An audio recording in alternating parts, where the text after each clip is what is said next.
uh Rattled Cage show here. I'm Ryan Sterling, as always. Um, I know I want to, me and Sterling want to give a shout out to anybody of our listeners and fellow friends that are North Carolina, South Carolina, Southern bound. Like Tyson, Cam fan. Yeah. Hopefully the you guys get it all right from the hurricane. Anybody else in the Discord or whatever that's from North Carolina, South Carolina, I think that's what got hit most. Yeah. I haven't really been tracking that, but Yeah, I seen North Carolina had a lot of flooding going on. yeah. So we definitely thinking about that. So hopefully everybody's all good. So we will we'll get right into it. Bristol wasn't the Bristol that we all know and love. I love Kyle Larson, but that wasn't what I like to see at all. So me saying it wasn't a good race wasn't because my favorite driver didn't win, because I like Kyle Larson, but it just definitely wasn't a good race. Yeah, when someone leads 462 of 500 laps, that's just not good racing. Yeah, we're just lucky you didn't qualify on the pole. Yeah.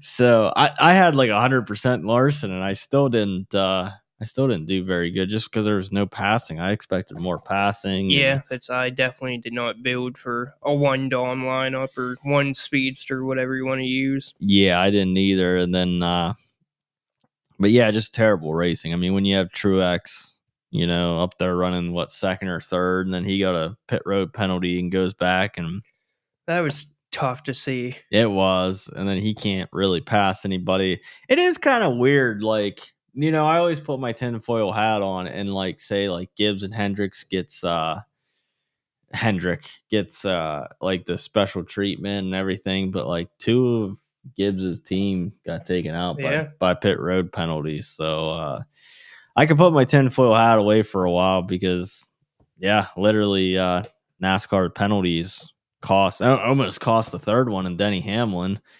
But so I'll be the first one to say that, tinfoil hats put away for a little bit on the Gibbs and Hendrick train. But yeah, I mean, Truex just went to the back, couldn't pass anybody. And it was tough to watch Ty Gibbs battling with Daniel Suarez, who's 2 or 3 laps down in 33rd. And Ty Gibbs is like a top 5, 10-ish car. And you can't get around that guy. Yeah, if he didn't get that speed and penalty, we might have actually had a good night. And I do want to bring up the fact that why the hell didn't they stay out there and get what was that? Going into stage at the end of stage 2, there was a caution with so many laps to go. And Tyler Reddick did it. And I was sitting there, I was like, oh, well, Ty Gibbs, he can't pass anybody. So they're going to stay out and get stage points. And they gained the pit road just like everybody else. I was actually glad he went to pit road because I knew if he stayed out, took the points, he was going to be trapped way back in the field. Well, really, he only made his way up to 17th, and there's only 23 cars on the lead lap. So really, he would have went back 4 positions. But yeah, I mean, 4 positions, I guess, at Bristol anymore are tough. So anyway, enough Bristol talk. Let's get into Kansas. I know we were hyping up Bristol last week. Kansas this time should put on a good show. I mean, we saw the closest finish in history. Last time here, we seen the Kyle Larson, Denny Hamlin battle. I believe this is where the Larson, Kyle Busch happened, the slide job. Isn't that Kansas? I can't remember, to be honest with I you. believe it's Kansas. Yeah, I think it was Kansas. Yeah, Larson, Kyle Busch, the whole slide job thing. For some reason, I'm now thinking it was Chicago, but I don't think it was Chicago. I think it was Kansas. I don't know. All these cookie cutter 1.5 miles look the same to me. Either way, should put on a good race. Won't be as good as the Xfinity race, though. No, that was a good one. I did watch bits and pieces of that also, so that was a good race. Yeah, definitely won't put on a good show of that, but it's a shame they got rid of that car for the Cup Series. I know. I heard all the crew chiefs going off on it on Twitter. Well, I didn't hear it, but I saw it. All the crew chiefs going off on this car on Twitter, and but yeah. So Kansas, like I said, should put on a good show. I am highly excited for this race. I was excited for last week. This week should be better. So we will go driver by driver and break it down. First off, we were talking pre-show. This is going to be, I think, a tough slate. Like, there's a lot of slates that you look at and you're like, okay, I could see myself building 5-6 lines and being comfortable with it. Yeah. I don't.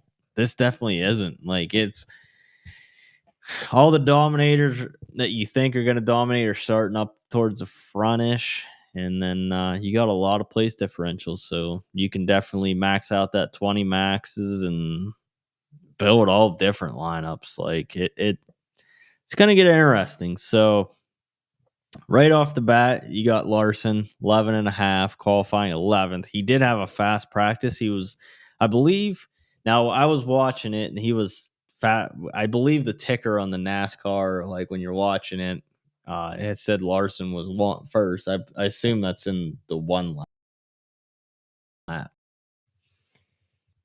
Not overall, anyways. That Okay. might have been for his group. Yeah. In his group. Okay. Yeah, he was fastest, I believe, in the one lap. Like I said, I was watching Yeah, it. Group B, he was the fastest. Yeah, so he was fastest in his practice there, and then and I mean let's face it. I mean, he just put on that ass whooping last week.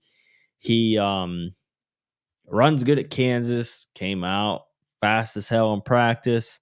For some odd reason, comes out and qualifies 11th. That was kind of a head scratcher. I know Sterling said in the Discord, what the hell is going on with Larson? Nobody saw that coming. So For him to not make the second round, exactly. I was extremely shocked. He's won the last 3 races at Kansas and Vegas combined, and I always lump them together because they're basically the same track, in my opinion. Yes. So, I mean, there's not really, I don't think, much else to talk about. I mean, it's Kyle Larson, one of his best tracks.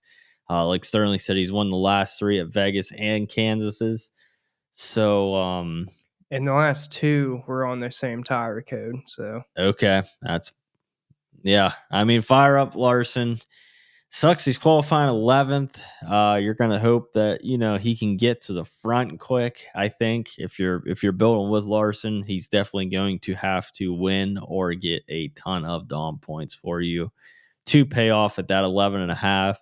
I know I was talking to Sterling before the show. We were looking at like optimal lineups. Optimal lineups are scoring anywhere, and we could bring them up eventually, but optimal lineups for scoring anywhere between 350 to 400 ish points. So you're going to look about 7 to 8x. If that's what you're trying to shoot for. So, I mean, yeah, he's going to definitely going to have to come out and lead here. So next up, Denny Hamlin. Once again, I think the best average finish here. second best average. Second best average finish here. Started 8th last time he won here. He's definitely right there with Larson as far as like guys that should be here at the end battling for the win. So 11,000. We kind of knew going in we're gonna have to choose between one or the other or play them both. Now you can kind of play them both if you find a cheap dominator that could maybe dominate the race beforehand. But yeah, so Denny Hamlin, I mean, we're both high on him. I mean, is there anything else to add on Denny Hamlin? He did, like I said, he won here from 8th the last time he won here. I don't really know what to say about his vibe right now because, like, he barely squeaked into that. Yeah, I don't know. He just seems off recently, just as a person, I guess. He, like, doesn't have the same attitude, it seems. Yeah, I'll just say this. Like, the last time we came to Kansas, we were sitting here like, oh, Kyle Larson, Denny Hamlin, Kyle Larson, Denny Hamlin. Kind of last couple months, it's just we haven't really heard much from Denny Hamlin other than, oh, he might not make this next round, but like we haven't heard him dominating, winning, nothing. Yeah, and I know we both have him listed as high there on that chart, but I think he would make an interesting fade potentially for the simple Yeah. fact that he's kind of struggled on this tire code. He finished 30th at Texas, which we know there was some issues there, but 8th at Vegas, 12th at Nashville. He did finish 2nd at Pocono and then 5th at Kansas in the spring, but he just in those races he didn't have the dominating speed that we're gonna need to get out of him at 11,000. Yeah. I couldn't agree more. I mean, if I haven't built yet, and I know you probably haven't built yet. I mean, No. if I go tomorrow, if I sleep on it tonight, going tomorrow and say, hey, I'm fading Denny Hamlin, I wouldn't be shocked. So, and I wouldn't be shocked if I heard that from you either. So, because we just haven't seen it. But yeah, I mean, yeah. I think if you're building with an optimizer and you're doing like the mini max or somewhat, I think it would actually be a good idea to have a rule that you use max one of Kyle Larson and Denny Hamlin. Do not use them both. Yeah. So now we got Tyler Reddick starting 4th, 10-5. That and 23-11. This seemed like this was their track for a while. Yeah. And I don't know if like what happened, like if everybody else kind of caught up. I kind of thought maybe that last time there, Tyler Reddick already had a playoff spot clinched. So like maybe they were just like trying something new, and they just didn't run really well here, because what did he finish 20th? Like he didn't run good here the last time, but it's been him, Bubba, Kurt Busch. These guys have just dominated here. So like we were always like, oh yeah, it's 23-11, but yeah, he just last time here he just didn't look like himself. Bubba, I don't think ran good here last time. Where did he finish? 17th. So yeah, Tyler Reddick finished 20th. Bubba finished 17th last time they were here. Like I said, I don't know if Reddick, since he already clinched, maybe they knew Kansas was going to be in the playoffs. I thought maybe they just tried something, but he didn't really look, I don't believe, good in practice. He didn't look terrible. He was in Group A, which was the faster track conditions, but he was probably a top 10 car through Group A. So starting 4th, you're gonna need him to dominate, or not dominate, but you're not gonna get the place differential upside of a Denny Hamlin or Kyle Larson. So he has a kind of a lower floor, kind of the same ceiling, I guess, as those three, but kind of a lower floor, because if he does finish 7th or 8th, you're not due for a good day. That's why I have him as mid. He's a decent GPP pivot, but I don't think he's going to definitely wind up in any main builds or be 30% or 40% owned by me. Yeah, if you if you look at the races on this tire, 20th at Kansas was his worst. He had a 2nd at Vegas, a 4th at Texas, a 3rd at Nashville, and a 6th at Pocono. And with this being a track that you can get up on the wall there, then I'm gonna assume the same thing you are, and just take it into consideration that they were possibly trying things in the spring here. I'm just gonna say they were trying to be different back in the May race here, trying to find something to build on for this race. And I just honestly, I feel like you're gonna want one of Tyler Reddick or Christopher Bell, and I'm kind of leaning Tyler Reddick. Yeah, I definitely don't mind that. I think in either one of them, I think yeah, I don't know. That's tough. If you did have to choose one, that's a tough one for me. So we'll just go ahead and go right into it. The next one is Christopher Bell, $200 cheaper, 10,300, qualified on the pole. He ran decent here. What is that? A 6th and an 8th place. Is led laps on all 3 races, the last 3 races here. So qualifying on the pole, you need him. If you play him, you're gonna need him to lead. What would you say? Stage 1. Yeah, I would say it's Yeah, you're gonna need him to at least lead like 100 or so laps, 75-ish at least. If you think that he has it in him, I mean, the good thing is Ty Gibbs is right beside him. Kyle Busch is behind him. So theoretically, Ty Gibbs shouldn't really give him too much of a battle. I would think, being his teammate, I think he'd let him get out there a little bit. I mean, I know Ty Gibbs wants his win eventually, but he's got to realize, teammates in the playoffs. I mean, Kyle Busch. We'll see what happens there. But yeah, Chris Bell qualifying on the pole. Where are you at with Chris Bell? I mean, is he a guy that you're higher on now that he's on the pole? Is he like one of those you think he's going to lead a lot of laps? it's really kind of a tough decision for me because I went Eh, back and in 3 of the 5 next gen races here, he has qualified on the pole, but he's yeah, only led 37 laps in those total. races. Not total. And Okay. 37 is the most he has led, and that was in the spring 2022 race. The other ones were like 15 laps. So it's tough because with this car, I feel like if he gets a good start and gets out there, he's going to lead all of stage 1. I know, because he's a guy that could dominate, and we wouldn't be surprised. I mean, Christopher Bell's a hell of a wheelman. It's just history has told us that. I guess he just doesn't. I don't know, but the thing that's kind of nice with him, I mean, Reddick's really the only, I would say, like stud, and he's starting fourth. So I like Gibbs. I like obviously Kyle Busch, but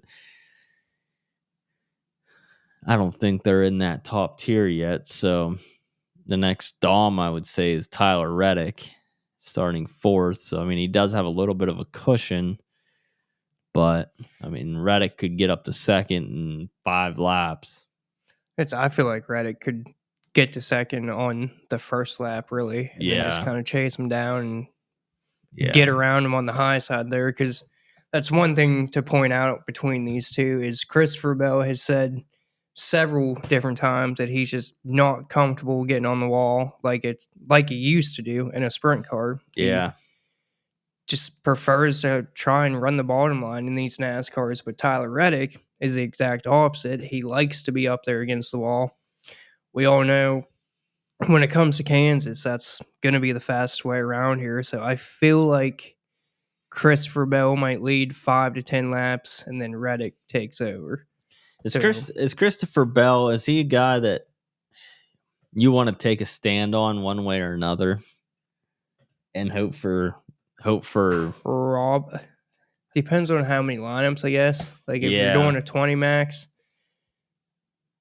I and think in a 20 max, I think, and I haven't made this choice. I haven't made my decision in my head yet. I know I have high on there because at the time I was making it, I was really high on him. But the more I'm thinking about it, the more I might change it to, yeah, I might fade him completely in a 20 max and just hope for, you know, yeah, I could see that because I feel like we don't have any ownership projections right now, but I feel like Christopher Bell should come in fairly high owned. And honestly, I think I'm going to start my builds. It's going to be either one of Christopher Bell and Tyler Reddick, and then it's going to be one of Kyle Larson and Denny Hamlin. yeah, I definitely don't mind that. Okay, so the next guy, and this is gonna be the next big question. So we got Christopher Bell, 10-3, starting first. We have the next guy, 10,000, starting 38th. Chase Elliott, changing the motor, I believe. Was down a cylinder, they thought, something like that. But anyway, fired off in practice fairly fast. I mean, he did look fast. Yeah, he ran like 19 laps, and you could argue that he was the best car out there. Yeah, so starting dead last, he's gonna be like Sterling had in there, chalk. He's gonna be chalk. I would be shocked if he didn't come in 60% or higher. Yeah, and the way this contest is this week, I can see him definitely being like 60%. So this is where it's going to be super tough, because if you want Chase Elliott, do you go Elliott, Reddick and start your build? Because if you go Larson, Reddick, Elliott, that doesn't leave you with much for the rest remaining. No, that's what's definitely really tough, because I feel like maybe Elliott comes in under owned just for the reason that maybe he doesn't talk. Oh, we're just talking this out loud. Maybe now that we talked about it out loud, maybe he isn't as chalky as we thought, because I think people are going to have the same logic thinking, okay, we're going to go, like you said, a Larson Hamlin, which makes sense, a Reddick Bell, which makes sense. But then where does that leave Elliott? I mean, you're going to have a Dom, so it's like,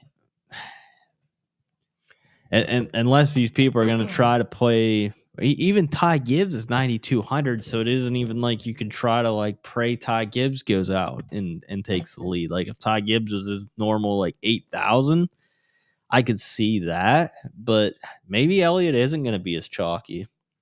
I think all he does is take ownership away from those top 4 guys. I still think LA comes in chalky, and you just see lower ownership on Bell, Reddick, Hamlin, and Larson. Yeah, and I'm gonna have to do the math. I know we were talking pre-show, me and Sterling here. To get like 5, 6, 7x out of him, we'd have to see exactly what he'd have to do. It is intriguing, and I don't know what I'm gonna do yet with him, to be honest. I have high on there. Sterling has chalk. Yeah, I don't. If he finishes 15th, he gets exactly 5x. I don't think that's enough. No, it's definitely not enough. He's definitely. I think you're really looking for 7x out of him, which. So 7x, so that would be 70 points. I mean, at least he's 10,000, so that's easy math. So he's gonna have to get 70 points. Does he get there with a 5th place finish? Yeah. Okay, so 5th place finish. So top 5, we got Larson. 6th place would give him 70 points with no speedster points. Oh boy, it's tough because I think he can actually do that. I do too. I mean, you got to look. Okay, so Larson's probably going to finish up there. Hamlin, we're going to say, is probably going to get there. Reddick's probably going to get there. Bell's. He won Texas on this tire code, finished 3rd at Kansas on this tire, 9th at Pocono, 18th at Nashville, 12th at Vegas. You go back through and you look at his next gen results at Kansas and Vegas, and he's been right around that 6th, 7th place car. So is he your lock? Forget it. Putting him in every single lineup. I don't know. The more we sit here and talk about it, the more I think that that's how everybody feels. So yeah. I think he might be my fade. Yeah. I can't argue either way. Either way you want to build. I mean, his floor is there, but it's. I mean, like Sterling said, he's gonna have to finish 6th. Look how you took down. Yeah, Michigan. Yeah, exactly. I mean, yeah. It's kind of like one of those. Do you want to finish in the money or do you want to win the big money? Yeah, because if you play Elliott, yeah, I would say you're not soloing. Nope. And at 25K, I'm going for the solo, which shout out to DraftKings for being a fucking bitch this week. That is disgusting. 25K. We better just continue or I'm going to go off. All right. So, yeah, what Sterling's referring to, I took down the GPP at Michigan. Basically, Martin Truex Jr. qualified in last. He was the Chase Elliott this week. Everybody was on him. I put a single bullet into the $15 and I faded him. I do the same thing every week. I will fade Elliott in the $15 single bullet. In the 20 max, I might do that. I max out. I might do something different. But yeah, I mean Sterling's right. In the single bullet in the 15, I'm going for the GPP. I'm not there to And make money.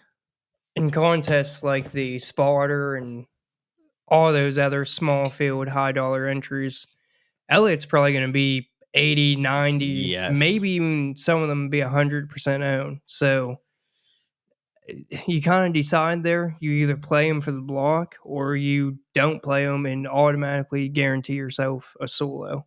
Yes.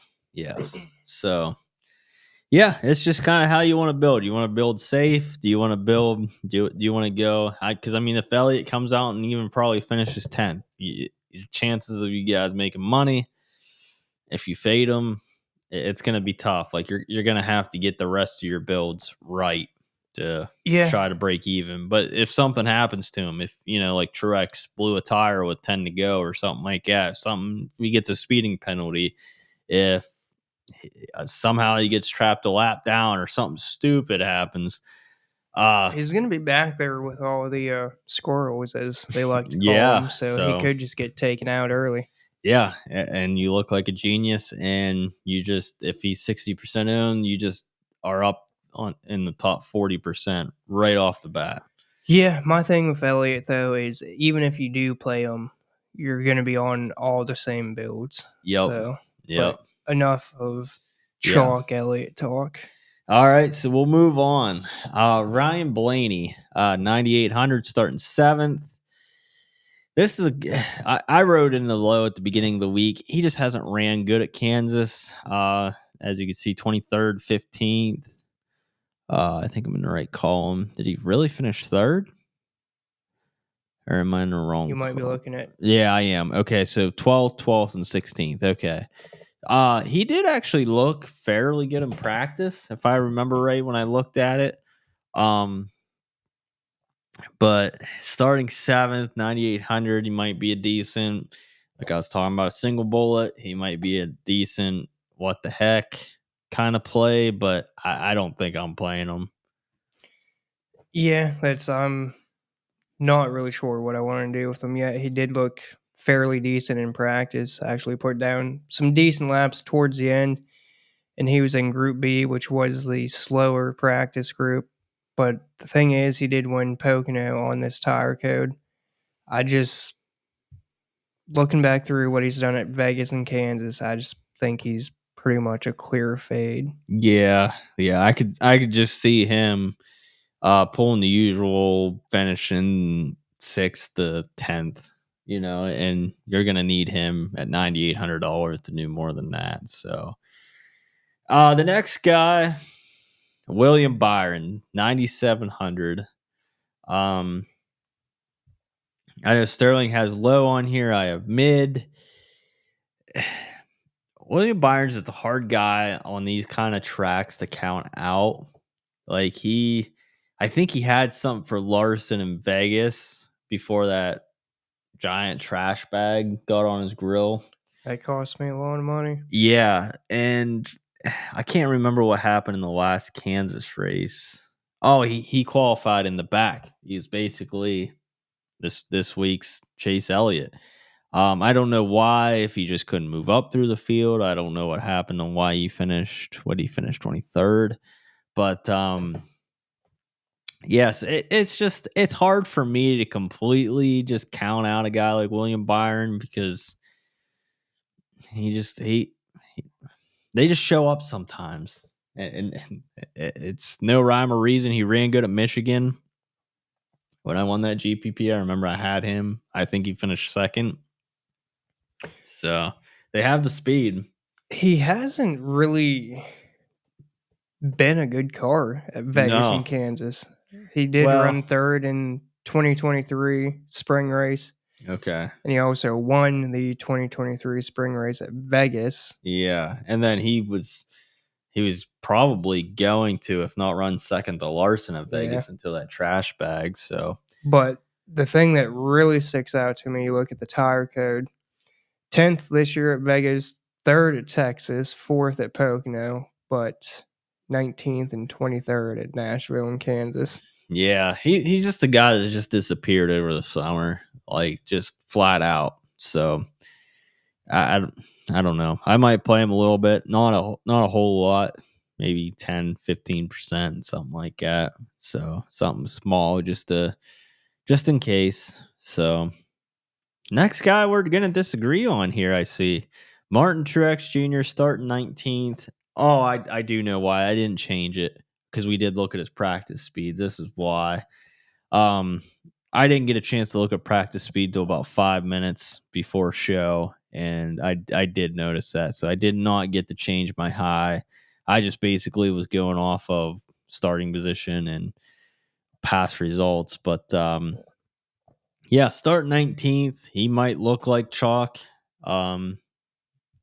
which is what he did to me. But you dissect his practice speeds, and they were not good. No, and if you look at the tire code and his Kansas Vegas results, I could see him being like a 5th to 10th place car, but he's not going to get any speedster points, and you're definitely going to need that at 9,500. Yeah. Yeah. So I might change it. I don't know if I'm gonna like be a complete fade on him, but yeah, I'm definitely not gonna be as high on him as I thought going into basically 5 minutes before the show. So next up we got Joey Logano starting 5th. If Joey Logano beats me, I guess Joey Logano beats me. I just starting 5th. I don't see him winning this race. No, Logano is one of them guys that I never play him unless it's like Martinsville or New Hampshire or a small flat track is really the only places I have a desire to play him. I mean, if you want to play Logano, just wait until we get to Bowman Gray next year. Yeah, yeah. So I'm out on Bowman. I won't have any. And like I said, if he Logano. or what did I say? You said Bowman. I threw. Oh, I did. Yeah, yeah. Have any Logano if Logano beats. Next up we got Ty Gibbs. This is a guy that I saw going into the week was 92, and I was like, oh, ouch! Like it just he hasn't put together really a full race and like done anything. And I was like, oh, like that's a high price for Ty Gibbs. And then he comes out and qualifies second, which I mean, hey, good for him. That's great for that race team. Bad for DFS. I'm out on him. I won't have any. Yeah, it sucks because his practice makes me want to play him. But if you look at what he's done at Vegas, Kansas, you look what he's done in this tire, I don't want to do it. I can't play any Ty Gibbs this week. And listen, I mean, good for him. If he comes out here and if he does it, cool. I just don't see it happening. So I won't have any. So, but I mean, And I also think he actually will show respect to these playoff drivers and run kind of, I don't know, kind of just not all out, I guess. yeah, Like, you're not going to see him running like he was against yeah. Suarez last week. Yeah. Like if Reddick's faster and coming up on him, he'll probably give Reddick or Bell a little bit of room, and He better definitely give Bell room. yeah. So, yeah, won't have any. So next up, Bubba Wallace, qualified 13th. Like we talked, 23-11. This was their playground. He took over Kurt Busch's ride. If you guys remember that one year, they did that whole ownership point swap thing. I still don't quite understand that. Whatever, but either way, he basically dominated the last portion of that race and won, but did not look good back in the spring and didn't look good in practice. I mean, he did qualify 13th. Does have a little bit of place differential. He has been on a little bit of a roll lately. I think he finished 4th or something at Bristol last week. So, I can't remember, honestly. But I mean, I might play a little bit, but being 9,000, This is another guy that I thought was a little. I get it, hype at this track, but being 9,000, that's kind of overpriced for Bubba. Yeah, definitely. So just for that reason, I might have a little bit, but not a whole lot. Sitting here right now, I can't do it. Not at 9K. Because I mean, let's be honest. I mean, when we're sitting here talking 9K and above in general, it's going to be hard to get a Kyle Larson, a Tyler Reddick, and then get a 9K guy. And I think 90% of my lineups, if not more, are going to have a Kyle Larson or Denny Hamlin, and then like Sterling said, and then have a Christopher Bell or Tyler Reddick. So you're going to have two of those top 4 guys in your lineup. It's going to be hard in general, as much as we sit here and say, yeah, we'll have a little bit of this guy, we'll have a little bit of that guy. It's going to be hard. So I was actually just getting ready to ask you. You got to pick 2 guys above 9K. Who are you picking? 2 guys above 9K. I honestly, are we including the 10 and 11,000? Yeah, like whole way up. I'm picking Larson and Reddick, the 2 guys that can rip the fence. I'm definitely going Larson, and I'm sitting here going back and forth. Do I want Reddick? Do I want Bell? My gut says Reddick. I know. But if Christopher Bell comes out of here and dominate, like I can see it. I think that's how I'm starting every one of my builds. I'm going to put Larson in, then I'm going to rotate Reddick and Bell. I don't mind that. I honestly don't. Because like you could have a 50% ownership on Larson, you could have a 50% ownership on Hamlin, 50% ownership on Reddick, 50% ownership on, or what I said, Reddick and Bell. Basically, all 4 of them guys you could have a 50% ownership on. So Hamlin's probably going to be the guy I end up the lightest on. I definitely am going to make it a point to have some. Yeah. But out of them top 4, he's probably going to be my lowest own. Yeah. I definitely agree with that. Not including Chase Elliott, because I am definitely fading him. Are you? I am. Okay. I like the stand. I do. Like I said, that's how I think he's definitely 50-60% owned. Yeah. Then automatically right there you're taking it's like a 9,000 person field this week. Yep. Cutting that down to 4,000, 4,500 people. Yeah. Yep. So, and going into that, the next guy, Kyle Busch, starting 3rd. Listen, I'm happy as hell for Kyle Busch, being the RCR guy. Love Kyle Busch. I can't do it starting 3rd. I mean, I just can't. I like to see it. I hope he does win. You know, I'd rather see him win than, I don't know, I'd rather catch GPP probably, but like, yeah. I mean, don't get me wrong, but like, if I'm having a day and Kyle Busch pulls off a last lap pass or something, I'm ecstatic. So, but yeah, I can't play him. I won't have any Kyle Busch. No, I'm in the exact same boat. I do want to see him get a win at some point this season just to keep that streak alive, but I can't play him for DFS, not this week. So as we were talking with the 9K guys, and I'm going to lump these 2 together, it's still going to be hard, I think, to get 2 of those 10K. I think they're all 10K. The guys we were talking about, actually the 5 10K and above guys.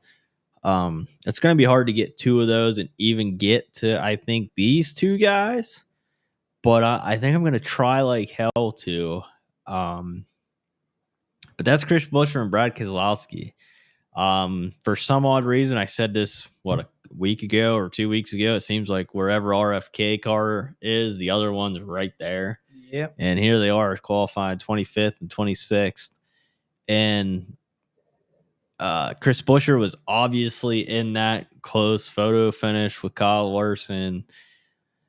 And they actually didn't fire off, but they had a good last part of the practice. Both of them did. So I don't know if they found something, if just they came in and took tires. I mean, I watched practice, but I didn't watch practice, if that makes sense. Like, it was on, I was kind of listening to it, but they were in different groups is the interesting thing too. So okay, I did not know that. So, like I said, I was kind of watching it, but not watching it. So they are intriguing because, I mean, obviously you have the place differential. You know, Brad Keselowski runs these 1.5 miles really well. I think he had like the best average finish of mile and a half. I think it's 6.6. I think I saw it on Chris Purnell's. I think that's how you say his last name. I believe so, yeah. YouTube channel. So shout out to his. I'm not sure what his 1.5 mile average is, but his average at Kansas over 29 races is 12.2. Yeah. So even if he gets a 12th place finish, you're kind of happy with that. So I'm gonna try like hell to get these two in. I don't know. I haven't built yet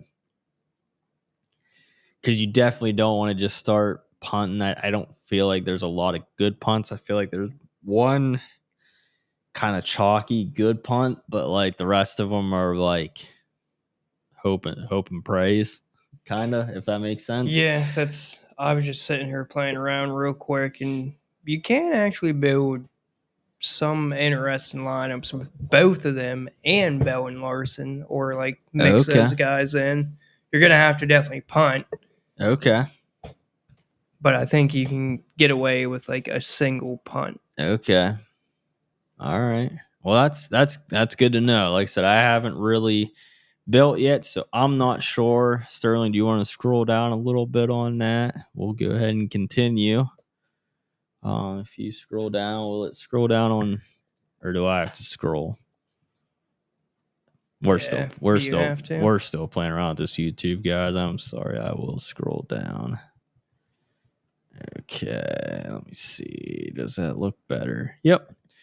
All right. So next up, we have Chase Briscoe, and listen, he's been on fire lately. He has, and he was terrible in practice. They were pretty upset with what they brought to the track.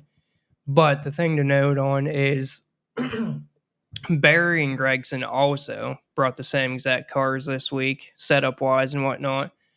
So they're basically tackling this as an all-out team effort. We know Briscoe and Barry switched crews, like pit crews there. Barry had the number 2 on the season. Yeah. So it's going to be wild, to be honest. I think, man, it's really tough because I feel like people are not going to want to play him with what he did in practice. And especially with the top 2 guy, or the 2 guys right up ahead of him.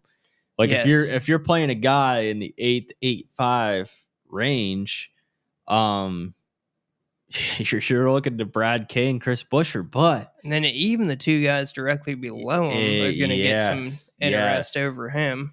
Yeah, so Chase Briscoe could be a guy that he's intriguing. I mean, if he comes up here and finishes 3rd, nobody's shocked. No, like, man, I don't know. I won't be shocked at all. And the more we're sitting here talking about it, the more I feel like I'm going to have an over the field stance on him. Oh, I'll definitely be over the field. I don't know. He's definitely, I believe, going to be in my single bullet. In my just, what heck kind of build. Yeah, there's 6 at Texas. Yeah, he's been on fire. I mean, as far as like mojo and like momentum, I mean, he's got to be one of the top teams right now as far as like, what they've been able to accomplish past couple weeks. Man, so. Barry, Gregson, and Priest, none of those SHR cars have really shown anything with this tire code. And I feel like that's a team thing there. Like, that goes into your sim models and whatnot. I don't know. I do feel like the right play is over the field on Chase Briscoe. Yeah, I do too. Like I said, he will be in my what the heck kind of lineup, but like as far as like my 20 max, I might have like 3 or 4, so that would be that'd be 15-20%, I think. Yeah. Yeah, I think that would be adequate. I mean, I don't want to go, 50-60% on him, but I definitely think he could be one of those guys that, like, we look back after the race and say, man, wish I had more of them. Because I mean, we definitely could see it coming. So, but next up, we got, like Sterling said, another guy that's going to be high owned. I think Alex Bowman. He looked ridiculously fast, if I remember right, in Yeah, practice. he definitely showed top 5 speed throughout practice. And then tire code, he has been rough. We'll call it a top 10 car. He's been kind of all over the place, honestly. 3rd at Pocono, 14th Nashville, 7th at Kansas, wrecked at Texas, 18th at Vegas.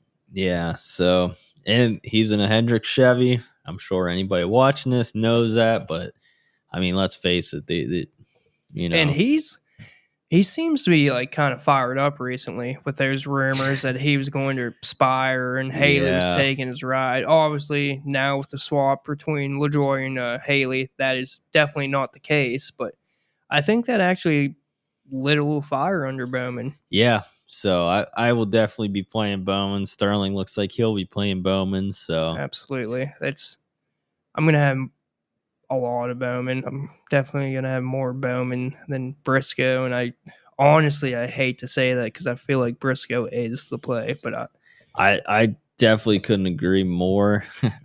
I wish I could be higher on Briscoe. I really do. I just the thing is, as far off as they were, and as upset with his car as he was, I could see them making unapproved adjustments and him starting in the rear. And at that point, I'm out. I can't do it.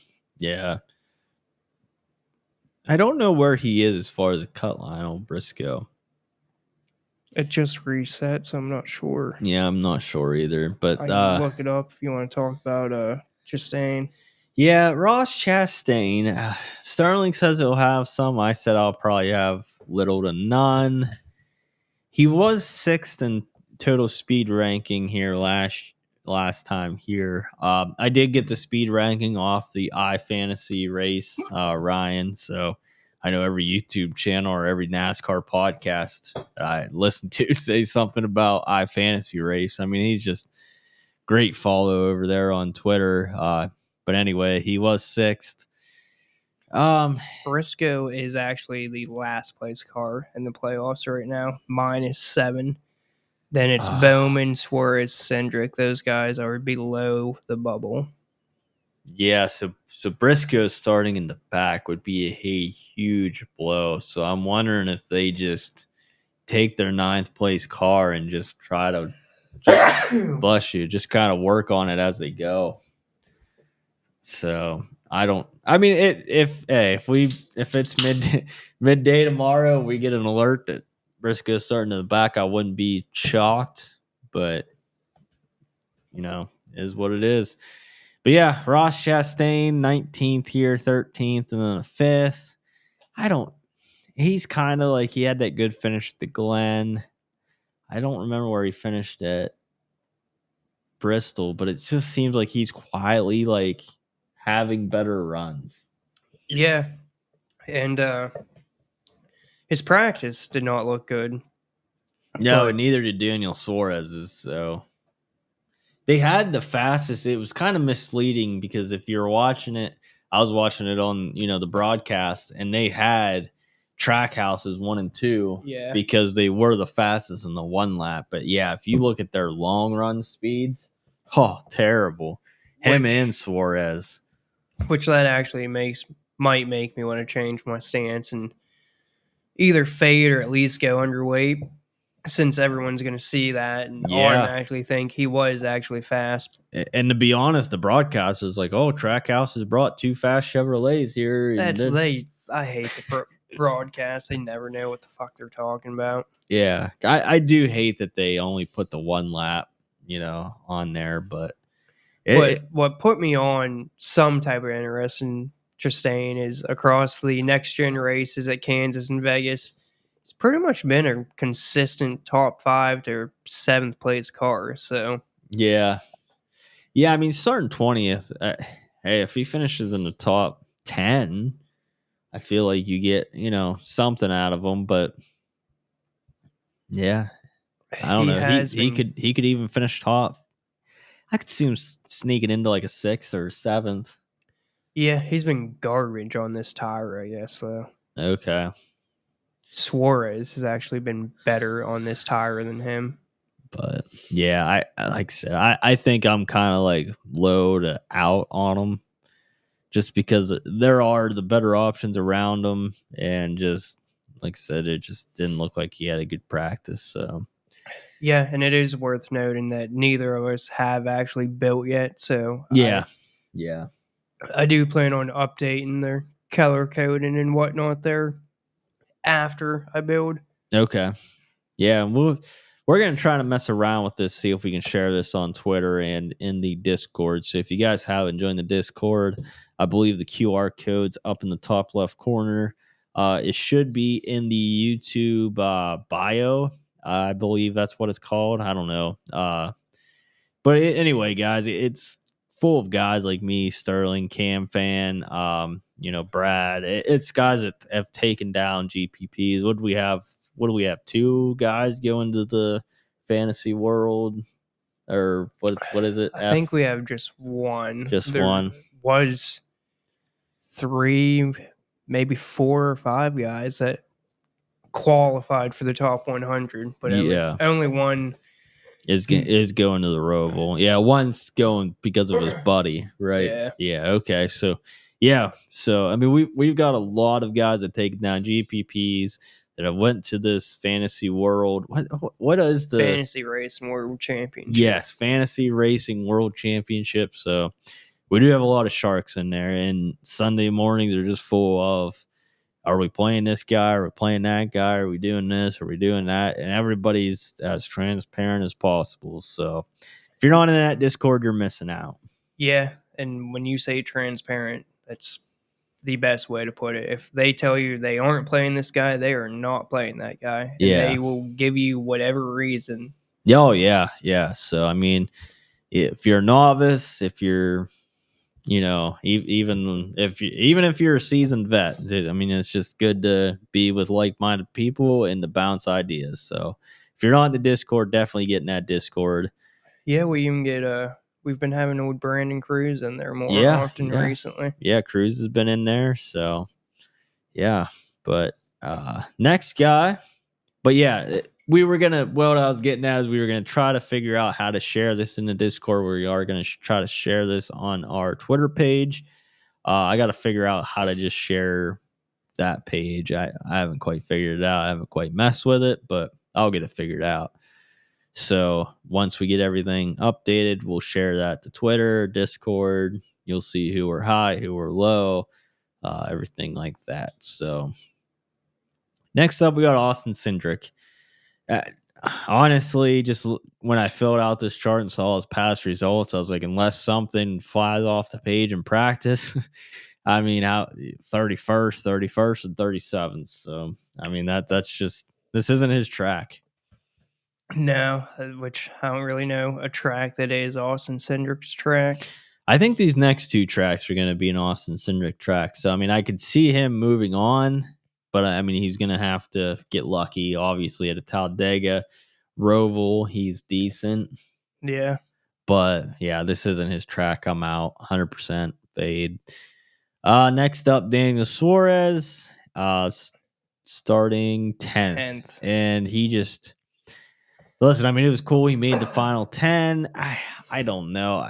I'd like to say he'd be like a Briscoe type play, but it just, and like Sterling said, it's good that the broadcast was talking about him, and maybe that bumps ownership up, but it just didn't look like he had the car in practice.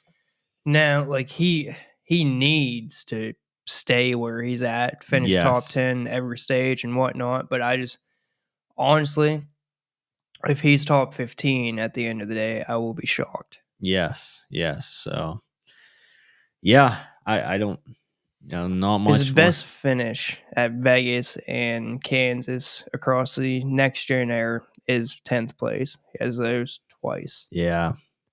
And I mean, hey, maybe he gets some playoff juju and, has a little bit of a faster car, but I think I'm just going to play. He finished 5th on this tire at Texas, but I can't do it. I can't do it either. So you're going to have a lot of guys right around him, Hamlin, Larson, that are going to move up. So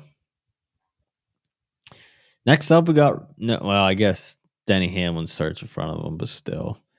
Next up, we got Noah Gragson starting 24th. I don't remember what his practice time looks like. I might just sprinkle in a little bit of him just because he's like a cheaper PD play, I guess. He's not down towards where you have to punt. I'd rather play Noah Gragson over like a Ty Dillon, but this is where Sterling said we haven't quite built yet. If I can't get to Noah Gragson or his teammate, which we'll talk about, it is what it is. But I know if I'm able to get him, I might try to get him. Yeah, I actually just talked myself into more Noah Gragson than I originally intended. He showed good speed late in practice, which you and I talked about that pre-show. You pointed out there was a spot there that looked like maybe he pitted and made adjustments and came out and really actually fired off strong. But this season at Kansas, he had a 9th, and then earlier at Vegas, he had a 6th. And on the 5 races on this tire code, he has 3 top 10s. So I think Noah Gragson is a very interesting play this week. Okay. That is worth noting. Like I said, I figured I'd try to, but if we get there, we get there. If we don't, we don't. So yeah, I'll probably gonna have some Noah Gragson. Now I'm gonna try a little harder. So Michael McDowell just qualified 21st. I think he just kind of out qualified himself.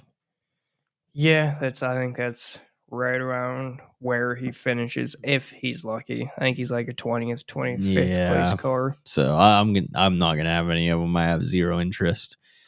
Next up, Josh Berry. I feel like this is now. I know Sterling's gonna break down the tire code and all that and recent results, but I feel like this is kind of a similar play to his teammate Noah Gragson. Josh Berry has a little bit of more PD built in, but how has Josh Berry looked across Kansas and Vegas? He's only got 4 next gen starts.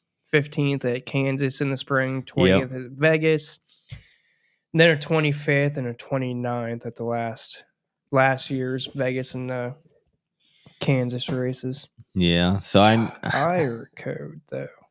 He's been like a 20th place car. Okay, so yeah, if you're a pivot, I would have before the show. I'd have probably chose Barry over Gregson. Actually, Gregson, I feel like one of these. Oh yeah, he finished 10th here in the spring. Yeah, I feel like he he qualified like 4th or something that race, or qualified up there. Everybody like faded him because everybody's like, oh yeah, qualified. And he ended up like running pretty decent all race, I feel like. And then he ended up, finishing 10th. So I would have, where I was getting at is I would have probably went more Josh Berry, but now I'm going to go more Noah Gragson over Josh Berry. So and I just pulled it up just to try and see which race you were talking about. Las Vegas, he started 30th, finished 6th. Oh, Kansas, he did qualify 3rd. That's okay. It was Kansas that I was thinking. Yeah, Kansas qualified 3rd. Yeah.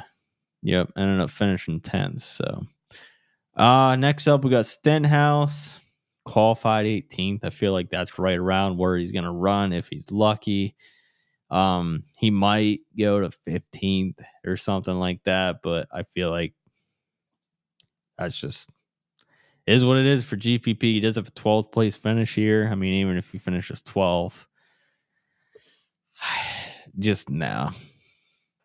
Too much risk, not enough squeeze, I guess. Yeah, I think he starts too far forward. I'd Yep. much rather play the guy directly below him there. Yes. Now this guy I think I'm going to be high on. Carson Hocevar, and this is $6,600. This car just looked fast in practice. I was actually surprised when he didn't make the final 10, whatever they call that, the second stage in qualifying. I figured he'd be one that would qualify fourth and just completely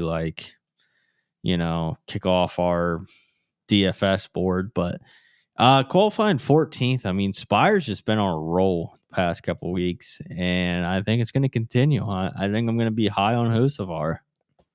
Yeah, he's finished right around where he qualified, so kind of makes you reconsider a little bit. Did have a 10th place finish at Texas and a 15th, 16th, 17th, 24 across the other 4 tire carried races here.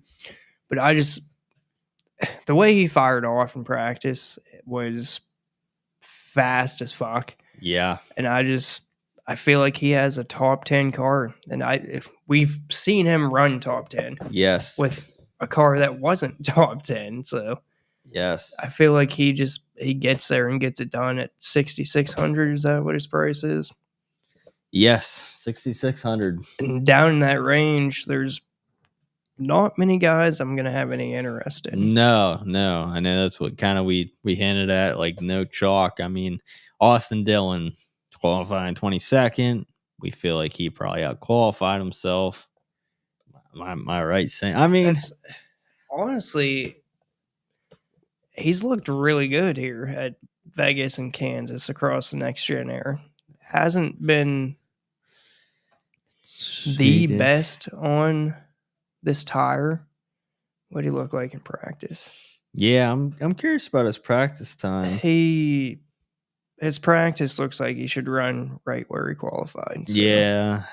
I mean, but to be honest, that's how Kyle Busch looked in practice too. And then I mean, at least, like I said, I didn't have the lap by lap. I just had the one lap stupid thing that the broadcast had, but he was like in the teens, and then all of a sudden he fired off this fast lap. So I feel like I can't play Austin Dillon just because it's going to be Hocevar, Haley, or maybe Jones for me. Yeah. So next up, we got Justin Haley, new driver, the Spire. He's driving the 7. It's kind of weird seeing him in the 7.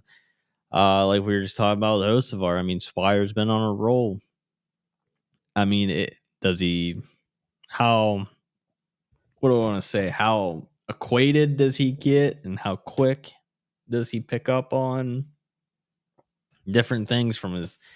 I assume he's got a new crew chief, new spotter. Maybe he goes with the driver, so he might have the same spotter. I don't know. So this might be a bit of a learning curve. I would have liked to see him start further back so he had more of a floor, but I still probably gonna play some Haley. I mean, at the end of the day, I mean, he's Justin Haley. The way I'm looking at it is now his teammate Carson laid down some solid laps, qualified 14th. Yeah. I feel like Haley can be a top 15 car. There was one point that he pitted here during practice about midway through, came out and racked off some top 5 times straight, like 5-6 laps in a row. But then before that, he was kind of garbage. After that, he was really garbage. So it's just kind of, I think a lot of people are going to take a wait and see approach. Yeah. I think I'm going to go the opposite way and make it a point to get Justin Haley in my lineups. I definitely don't mind that. I mean, I like you said with his car, he should, in all theoretically, he should have a better this week. Absolutely. We've seen Justin Haley fire off these top 10s randomly, so I definitely don't mind that at all. So, you want to go to Eric Jones? Jones here? Yep. So next up, we got Eric Jones. So Eric Jones, 6,300, looked fast in practice. Very I fast. mean, super fast. But he does qualify 15th. How do you feel about Eric Jones at 15th? Because it's tough. Or 16th, I'm sorry. Yeah, it is 16th. He hasn't been the greatest on this tire. He's been like a 15th place car. And then through the next gen era here at Kansas and Vegas, he's been anywhere from, he did finish third in what year? Where was that? The Kansas 2023 fall race. So this race last year, he finished third. And Corey Heim ran this car in the spring, and he finished 22nd. And that was like Corey Heim's first or second race. Yeah. So, I mean, this car itself hasn't ran bad here. I think Eric Jones is a great low owned play this week. Yeah. He's a great, like, GPP, what the heck kind of play. Because I think a lot of people are going to go to this next guy, Ryan Preece, starting almost dead last. It might be dead last. No, Chase Elliott started dead last, 38th. Ryan Preece starting 37th. Ryan Preece has a string of top 10s going too or something, right? I mean, I know he finished top 10 last week. I want to say he finished top 10 at the Glen or damn close to top 10 at the Glen. But look that up real quick. Anyway, Ryan Preece, he actually fired off or had a great end of run in practice. Have a great end. He sucked in the beginning. Yeah, and then he just fired off fast at the end. So, but starting 37th, been on a roll. I feel like Ryan Preece is going to beat everybody's punt. He did finish 7th last week at Bristol, 9th at the Glen, 18th at Atlanta, 12th at Darlington. So he's got 4 top 20s in exactly. a row. He's been on a little bit of a hot streak. So 11th at Michigan, which is kind of similar to here. Yeah. So 4th at Nashville. Like, yeah, he's had some runs this year. He has. So I think I'm gonna be high on Ryan Preece, but I just expect him to be high on because I feel like everybody and their mother is going to be high on Ryan Preece. And it's worth noting that 4th at Nashville was on this tire code, and he had a 12th at Texas also on this tire code. Yeah. So basically, if I'm going to be completely honest here, I know Sterling actually has mid on Ty Dillon. If I'm going to be honest with you, I'm trying to build from Ryan Preece up. I don't know if I am. Todd Gilliland says that this is his worst track. He hates it. Jimmy Johnson, I mean, we know it's unfortunate Jimmy Johnson's kind of doing this. He's kind of, making us forget about the dominant Jimmy Johnson. Yeah, and this is only like maybe his 4th 1.5 mile race in the next gen. Yeah. It's going to be only a second between Kansas and Vegas. Yeah. Corey LaJoie starting 27th. Maybe play John Hunter Nemechek starting 31st. I mean, Eric Jones fired off fast. I mean, maybe you play John Hunter just to try to think that maybe Eric Jones is sharing some info there. Harrison Burton starting 28th. I want no part of it. Zane Smith, I wish he wasn't starting 15th. He's kind of the same play as Eric Jones.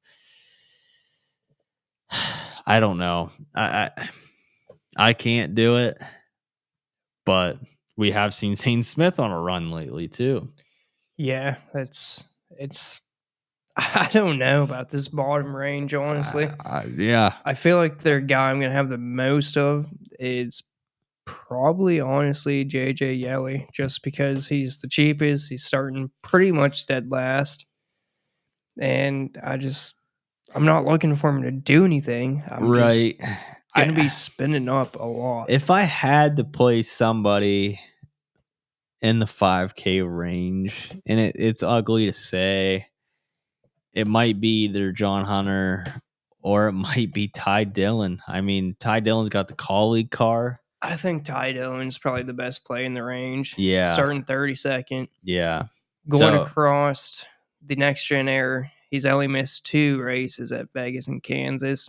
He's got 3 top 20s. I was at the very beginning of the next gen air.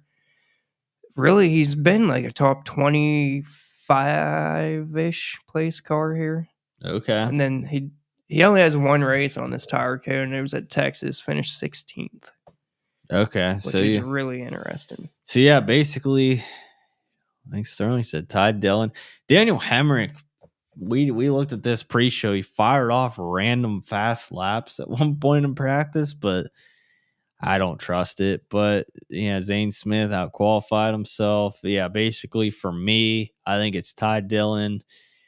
John Hunter, if you want to gamble on Zane Smith, I definitely can't fault you. I'm not, but if you want to gamble on it. And then other than that, it's Ryan Preece or above. So is that how you're feeling? Pretty much, yeah. It's going to be Ty Dillon if I have to. Yaley.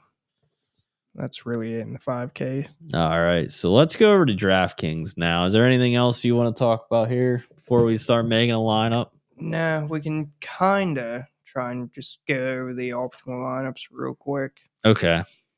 Kansas race back in spring. It was Kyle Larson at 11,000, Denny Hamlin 11,300, Chris Buescher 7,500, Brad Keselowski 7,700. That's interesting there.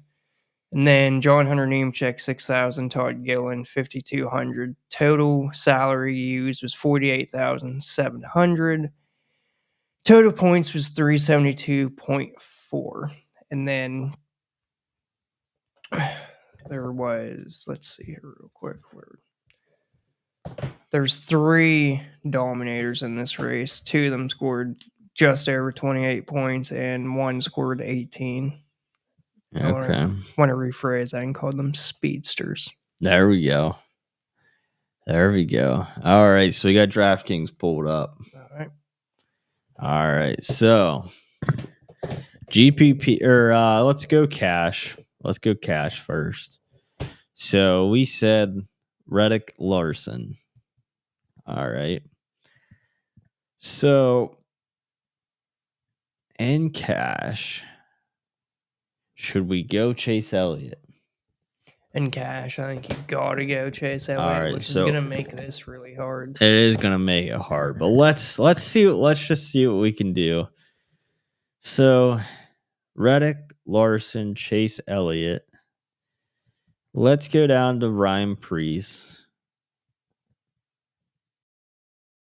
Okay, well, you're gonna have to basically triple punt, almost. I mean, if you want to call Preece a punt, man. So I mean, do you go Ty Dillon? Ty Dillon, and so then we got 67. So then that's great at Hocevar. So that kind of looks ugly. I think that's very ugly.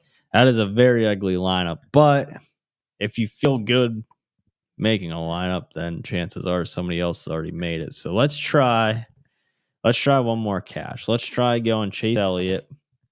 Let's go Chase Elliott, Larson. Did we just kind of skip over an early Dom? That's what I was thinking. So let's kind of just go, and skip over an early Dom. And let's let me think of cash plays here. I don't like any of those. I think you should just go down, punt with Yaley. Okay, let's go down. Do we want to just punt with Ty Dillon though? Yeah, he's only 200 more. Yeah, I would 10 out of 10 pay 200 for Ty Dillon. So let's go Bowman. I like Bowman. Okay. Do we want to go like one of these RFK guys? Yeah, I'm fine with either one. Let's try Keselowski. Stick them both and take Bowman out. Okay.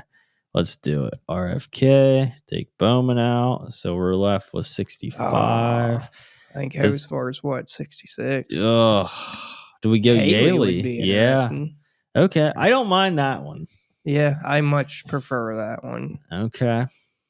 So those are the cash ones.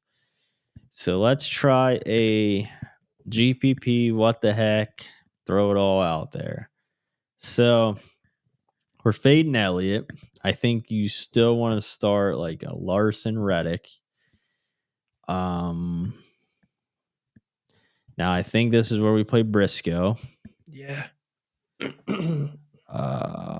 Trying to think here. Where else did we say? Gregson. Yes. I like Gregson. What do we got? Do 64 almost. Do we want to go Hocevar in this one? Because I mean, we got a lot of guys starting up front. We got Larson, Reddick, Briscoe. We don't have a lot of place differential.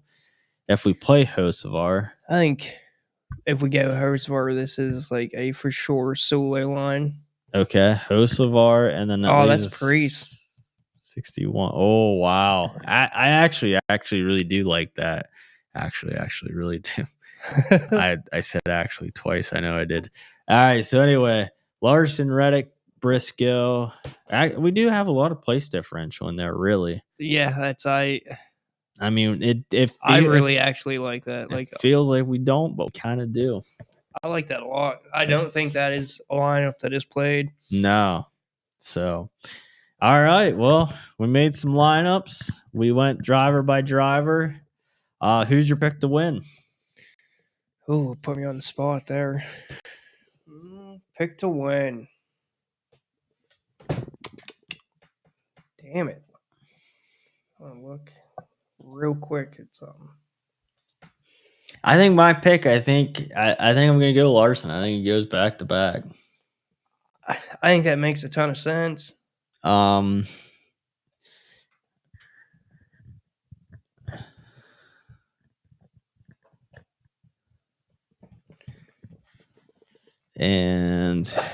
I'm going to go. I feel like Larson is the clear favorite, but I'm going to go off the wall for this one and say Alex Bowman. I actually don't mind that.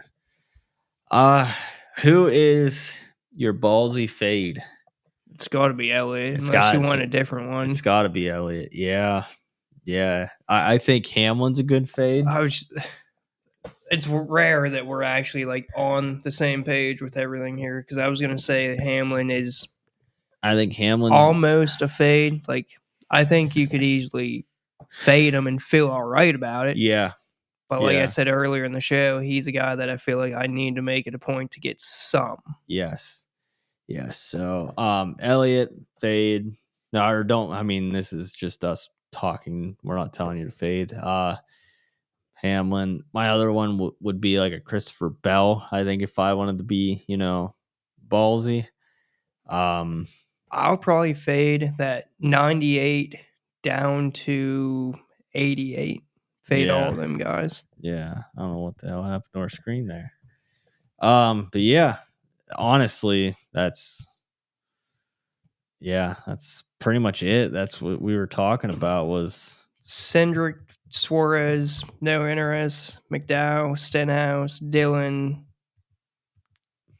I feel like it's a very sloppy, and I will have that on the chart and whatnot. So you'll have to just look at that tomorrow morning in the Dynasty DNA Discord that should be in the description. And if it's not, you can find them on Twitter. I'm trying to figure out the screen here. Our screen went away. Hang on, guys. Let's see if that brings it back. There it is. All right. So, we made some lineups, made some predictions. Let's hopefully join that Discord. We'll be talking about it and let's win some money. Yeah, and you and Andy doing an outlaw? Yeah, we are doing an outlaw DFS show shortly after this. That'll drop tomorrow. If you're playing some NFL lines. Biggs and I did our double coverage last night. That was a good one. I did listen to that. I did listen to it. It's kind of crazy to hear Justin Fields is going to be a top 3 projected. Yeah, I was surprised. That was wild. So I did listen to it today, and that was a great show. So That's on the Dynasty DNA podcast channel. So if you're a football degenerate, like a NASCAR degenerate, so check those out. Outlaw DFS and the Double Coverage DFS show podcast. So check those out. Follow us on YouTube, comment, subscribe, do all that stuff, and we'll see you next week. Yep. All right, see ya.